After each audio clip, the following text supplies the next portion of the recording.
In this video I'm going to remove the headlamp pod of the Elan, or I'm going to show you how to remove. The reason why I'm doing this is because I want to remove the clamshell to paint. Other reasons that you may want to do this would be to fix or refurbish the headlamp's aiming beams. Sometimes, well, mines are very rusty, but they don't need adjustment, so I'm lucky. But if I needed to adjust them, I would probably need to remove the headlamp to do the refurbishment. What else? I can't think of any other reasons to do this. There is another reason why you would want to do this, and it's the reason why I first did it, which is with age, the refracting backing to the headlamp beams can flake off, and then you don't have the brightness that you need, and that would be an MOT failure depending on how badly it is. So you would have to remove it in order to also replace the headlamp pods.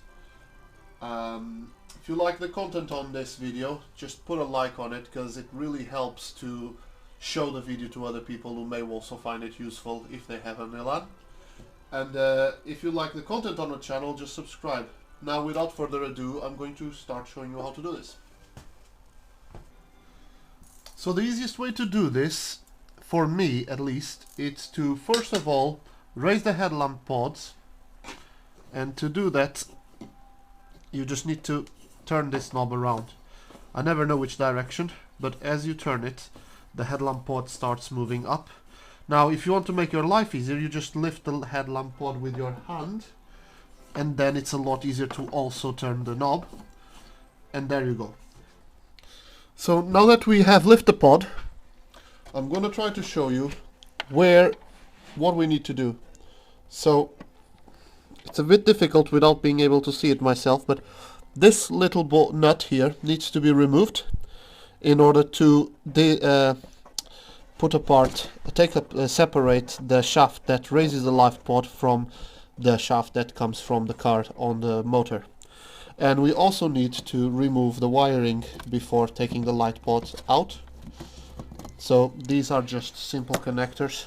Should be a trivial task to do that. You can see those rubber covers.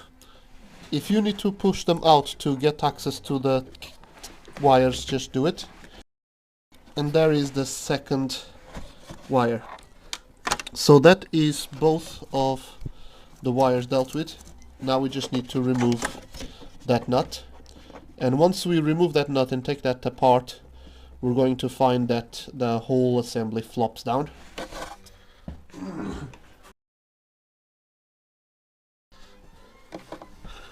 Now to pull that out, you're going to find multiple washers, so just be careful with them, don't lose them.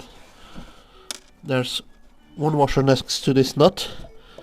Now just pull. Now you just need to pull this outside from the side. For some reason it's being particularly difficult this time, so I'm going to lower it a tiny bit, which should give me a bit more wiggle room. Okay, there it is. So that is now out, and you can see that the whole assembly now is coming down. Now what I usually do is just take everything apart, and just remember that there's different size washers with each one of the connections. But what we want to do is actually separate this from that as well, so everything is coming apart nicely now. I'm gonna take this rubber grommet out and just let the whole assembly go down now, as you can see. Now for the next thing, we just need to remove these two bolts, and they're 10 mils, and the easiest way I find to remove them sometimes is to reach from underneath while holding up the light pod. Sometimes it's easier to just go from overhead and use the open-ended side of the screwdriver. It all depends on how fat your hands are and well, really your mood. But you can see that I can reach them from here fairly easily. But since I have one of these ratcheting screwdrivers, what I usually tend to do is to reach from underneath, click it into place, and then just do it like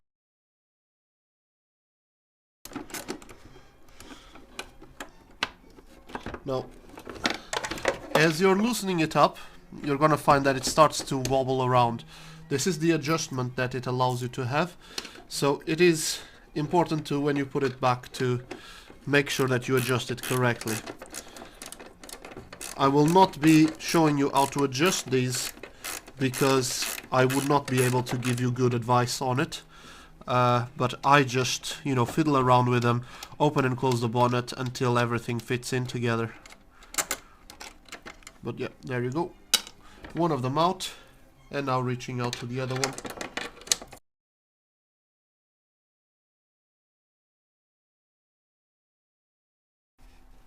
Now, in my case, I have an extra nut on the other end of this specific bolt because the locking mechanism that the car has, the self-locking nut on the opposite side, was spinning.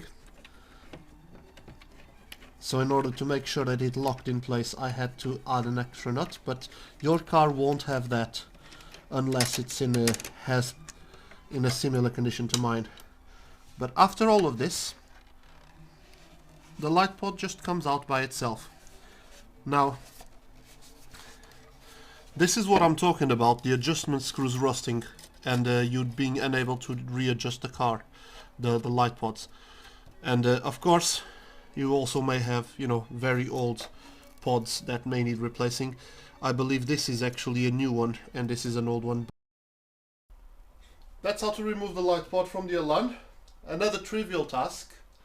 And one thing to note is that these clips here, you may find that the wiring for the car is actually attached to them. Now, my clips broke and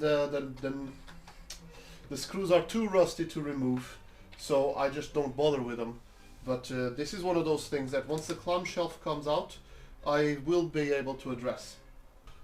Another thing to note when you're taking your assembly apart is the amount of spacers that you have between that bracket and the clamshell itself.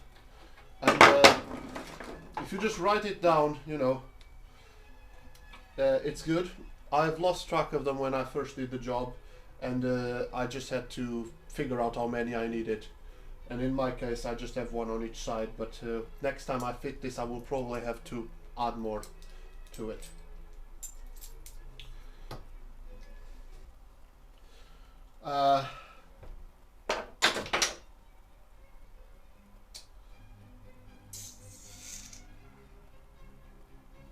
That's going to be a problem.